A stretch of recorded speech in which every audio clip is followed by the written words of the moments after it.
The King's illness is a reality check for the firm. It means there's added impetus to ensure Prince William is match fit for a possible call-up to the top. Breaking. William strips Camilla's queen status in a stunning emergency crown statement. It is the kind of headline that immediately sparks questions, fuels debate, and leaves millions wondering whether the British monarchy has reached another historic turning point. But before we explore what lies behind this dramatic claim, one crucial fact must be established. There is no verified evidence that Prince William has stripped Queen Camilla of her title or issued an emergency crown statement to that effect. Under the British constitutional system, Prince William does not possess the authority to remove the title of a reigning queen consort. Sensational headlines often blur the line between speculation and reality, making it all the more important to separate documented facts from rumor. Yet the popularity of these stories reveals something much deeper. Why do so many people believe the relationship between William and Camilla remains one of the monarchy's most emotionally charged subjects? How has the legacy of Princess Diana continued to influence public perceptions decades after her passing?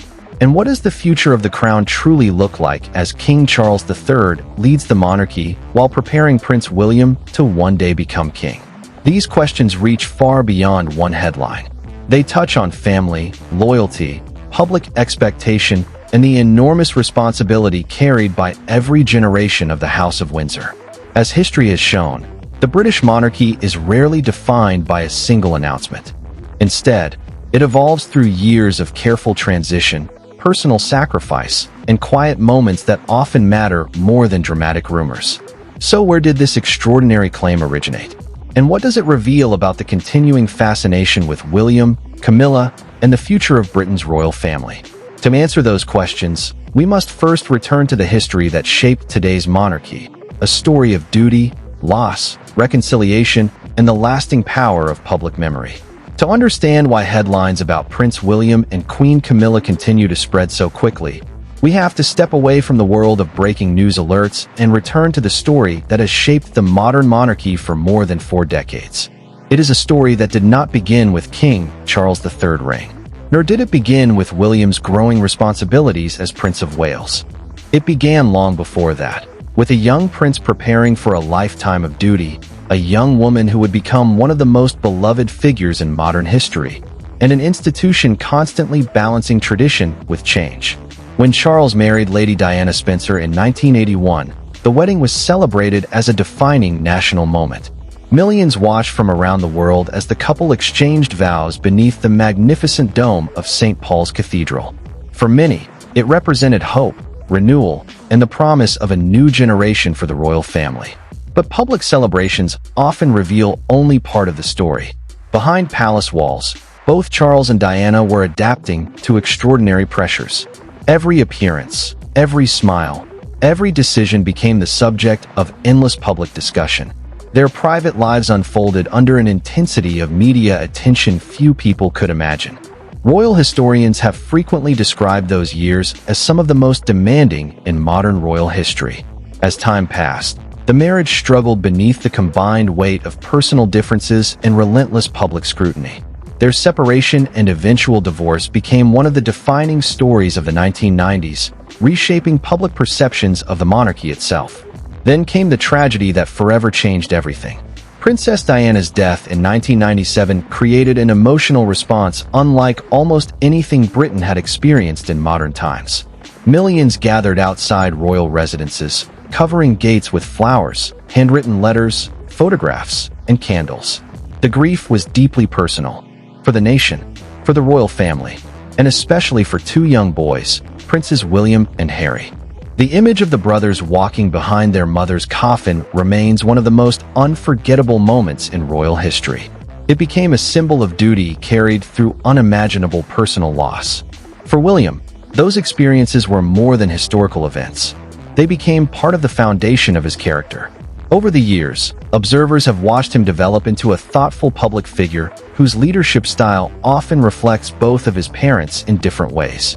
From Diana, many see empathy and emotional intelligence. From Charles, they see patience, preparation, and a deep respect for constitutional responsibility. As William matured, Another important figure gradually entered public life alongside Charles. Camilla. Her relationship with Charles had long been the subject of public debate, particularly because of its connection to one of the monarchy's most painful chapters. For many years, public opinion toward Camilla remained divided. However, over time, attitudes began to evolve. Rather than seeking the spotlight, Camilla largely focused on steady public service. She became closely involved with literacy initiatives, domestic violence awareness, osteoporosis charities, and support for victims of abuse. Royal commentators have noted that her consistent approach slowly earned greater public acceptance. A significant milestone came in 2022. Before her passing, Queen Elizabeth II expressed her sincere wish that Camilla would be known as Queen Consort when Charles became king. Following Charles's accession, Camilla assumed that role in accordance with constitutional tradition, and at the 2023 coronation, she was crowned alongside the king. That process was not driven by personal preference or family politics. It followed long-established constitutional practice. This historical context is important because it helps explain why sensational claims about William stripping Camilla of her title are so misleading. Under Britain's constitutional monarchy, royal titles are governed by law, precedent, and the sovereign, not by unilateral decisions of the heir to the throne. William's role today is significant, but it remains supportive. As Prince of Wales, he increasingly represents the crown at state occasions, diplomatic visits, military engagements, and charitable initiatives. These responsibilities reflect careful preparation for his future role as king, not independent authority over constitutional matters. Still, public curiosity persists. Why? Because people often view royal stories through the lens of family rather than constitutional law. Many continue to wonder how William's memories of Diana influence his relationship with Camilla. Publicly, however, both William and Camilla have consistently carried out official engagements with professionalism. While commentators sometimes speculate about private relationships, the royal family has rarely addressed such matters publicly. Instead, their focus has remained on service. That word, service, has become one of the defining themes of King Charles's reign. After spending more than 70 years preparing to become monarch, Charles inherited not only the crown, but also the responsibility of guiding the institution through a rapidly changing world. He faces challenges unlike those encountered by previous monarchs: changing public expectations, digital media, global scrutiny, questions about relevance. At the same time, William and Catherine have emerged as central figures in the monarchy's future. Their work on homelessness, mental health, environmental innovation, and early childhood development reflects a modern approach to royal duty while remaining rooted in long-standing traditions of public service.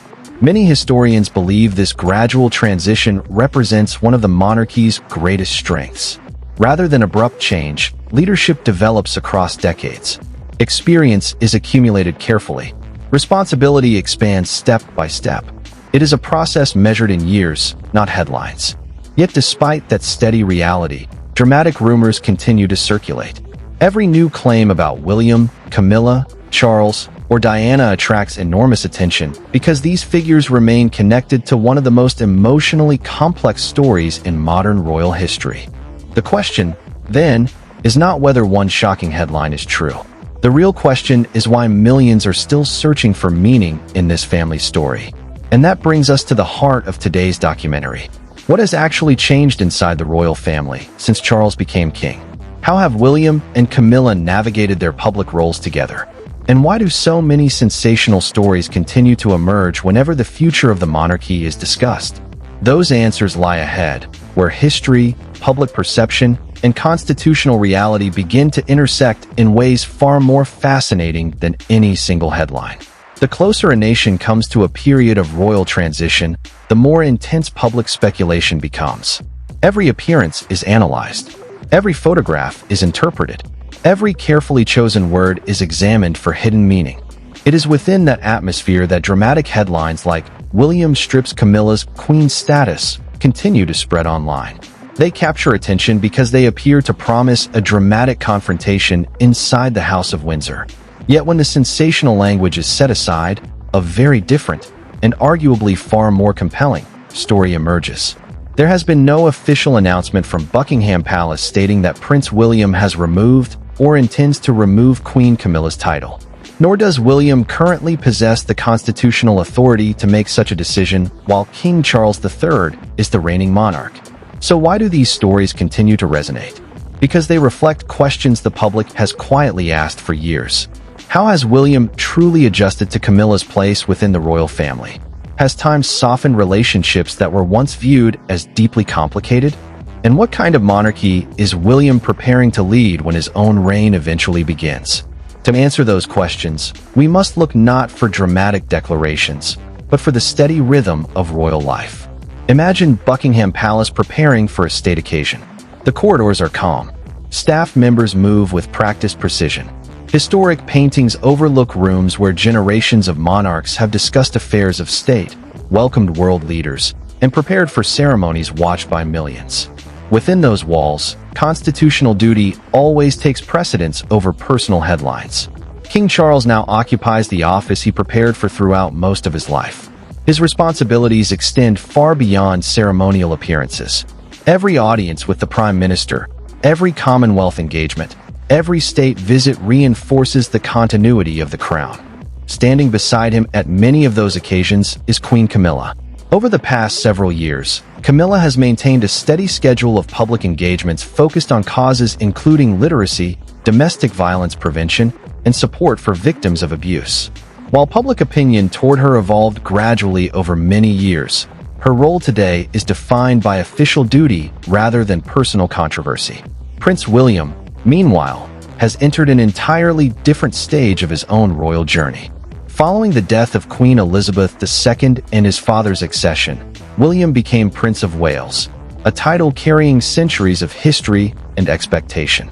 With that title came expanded responsibilities: international diplomacy, military appointments, national commemorations, charitable leadership, preparation for kingship. Royal commentators frequently describe this period as one of careful transition rather than dramatic transformation. William is learning not simply how to become king, but how to preserve confidence in an institution that has existed for centuries. That process requires patience. It also requires unity.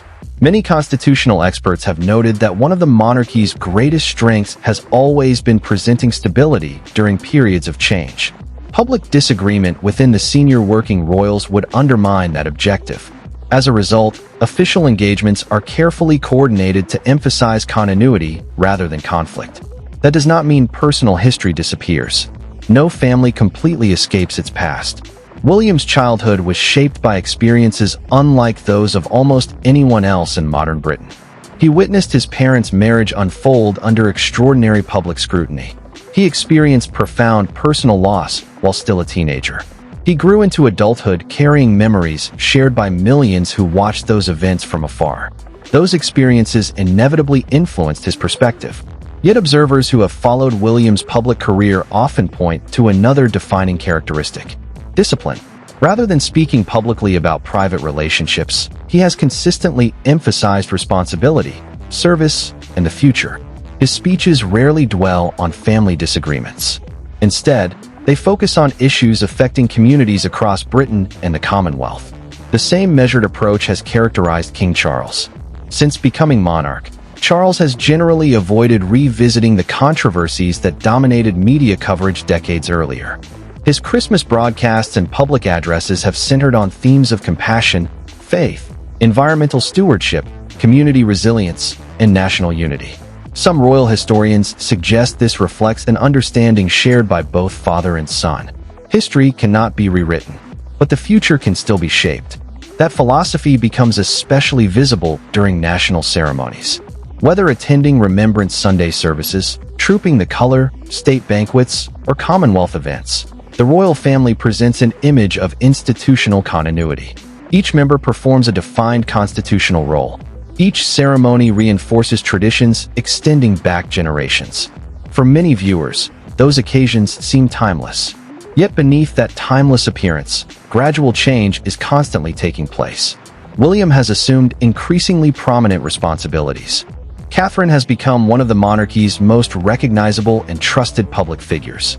The younger generation, including Prince George, Princess Charlotte, and Prince Louis, is slowly being introduced to public life in carefully managed ways.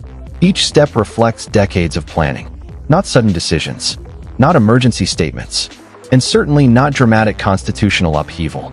Perhaps that is why sensational headlines continue finding such large audiences.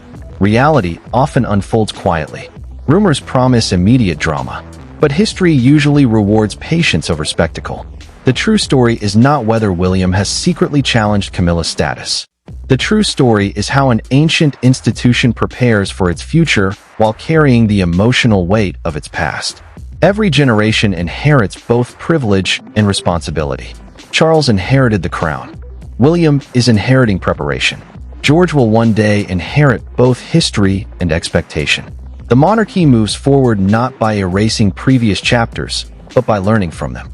And that raises one final, deeply important question. When historians eventually look back on this era, what will define it most? The sensational headlines that briefly dominated public conversation, or the quiet decisions, steady leadership, and measured transitions that ultimately shaped the future of the British monarchy? That answer may determine how this chapter of royal history is remembered for generations to come. When history finally closes the chapter on any reign, it rarely remembers the loudest headlines. Instead, it remembers the decisions that strengthened institutions, the values that endured through changing times, and the leaders who understood that true influence is often exercised quietly rather than dramatically.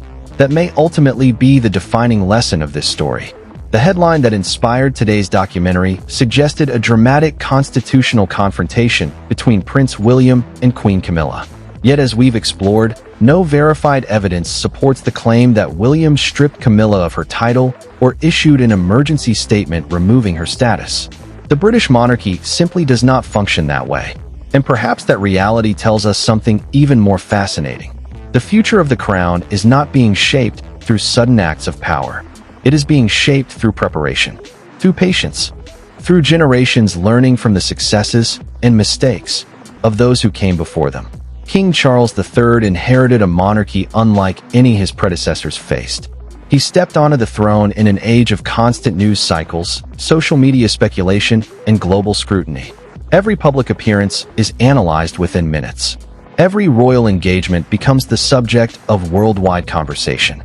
Yet despite those pressures, Charles has largely remained committed to themes that defined much of his life long before becoming king. Environmental stewardship, interfaith dialogue, youth opportunity, and public service. His reign is still unfolding. History has not yet written its final judgment. Prince William, meanwhile, represents something different. He represents the next chapter. For many Britons, he symbolizes continuity combined with modernization. He understands centuries of royal tradition, yet he also recognizes that future generations expect greater openness, accessibility, and authenticity from public institutions. His work on homelessness, mental health awareness, environmental innovation through the Earthshot Prize, and community engagement reflects a style of leadership focused less on ceremony alone and more on practical public impact. Standing beside him is Catherine, Princess of Wales. Throughout recent years, she has become one of the monarchy's most respected public figures through a calm, measured approach to royal duty. Her work supporting early childhood development, families, and mental well-being has strengthened public confidence in the future generation of the royal family. Together, William and Catherine project stability, not because they avoid challenges, but because they consistently return their attention to service. That may become one of the defining characteristics of the monarchy's future. Service before spectacle, responsibility before personal recognition, long-term trust rather than short-term attention. The younger generation also represents an important part of this evolving story. Prince George, Princess Charlotte, and Prince Louis are gradually being introduced to public life with careful consideration. Unlike previous generations, they are growing up in an era where every image can instantly reach millions across the world. The challenge they face will be unique. They must preserve centuries-old traditions while connecting with audiences living in an increasingly digital, fast-moving society. It is a responsibility that cannot be taught overnight. It must be learned through observation, experience, and example. That is precisely why William's current role matters so deeply. Every engagement he undertakes today is preparation for responsibilities he will one day carry as sovereign. Every conversation with world leaders, every visit to local communities, every ceremonial duty, each moment quietly builds the experience required for future leadership. And what of Queen Camilla? Her journey remains one of the most remarkable transformations in modern royal history. Public opinion toward her has evolved significantly over the decades. While debate surrounding the past has never completely disappeared, her role today is firmly established through constitutional tradition and official duty. Whether attending state banquets, supporting charitable organizations, or accompanying the king on overseas visits, her responsibilities are now defined by public service rather than the controversies that once dominated headlines. History often has a way of softening sharp edges. Time allows events to be viewed with greater perspective. Perhaps that is the greatest lesson of all. The British monarchy has survived wars, abdications, constitutional crises, personal tragedies, and immense public scrutiny because it has consistently adapted while preserving its essential purpose. That purpose is larger than any individual member of the family. It is larger than any single headline. It is larger than any one generation. As this documentary comes to a close, one truth becomes increasingly clear. The future of the monarchy will not be decided by viral rumors or sensational claims. It will be shaped by the daily choices of those entrusted with its stewardship, how they serve, how they lead, and how they balance history with the demands of a changing world. King Charles continues guiding the institution through a period of transition. Prince William continues preparing for responsibilities still ahead. And the next generation quietly watches, learning lessons that may define the crown for decades to come. In the end, that is the enduring power of royal history. It reminds us that while headlines may capture a single day, legacy is built across a lifetime. And perhaps the greatest measure of any monarch, or any future king, is not how they respond to moments of public speculation, but how faithfully they carry forward the responsibility entrusted to them by history itself. If this documentary gave you a new perspective on the history, traditions, and future of the British royal family, we'd love to hear your thoughts. Do you believe Prince William's leadership style will shape a new era for the monarchy? How do you think King Charles III and Queen Camilla's roles will be remembered by future generations? Share your respectful opinions in the comments below. We read every one of them. If you enjoyed this deep dive into royal history and want more premium documentaries that separate verified facts from sensational headlines, please take a moment to like this video, subscribe to the channel, and turn on notifications so you never miss our next story. Thank you for watching, and we'll see you in the next documentary, where we continue exploring the people, traditions, and defining moments that shape Britain's royal family.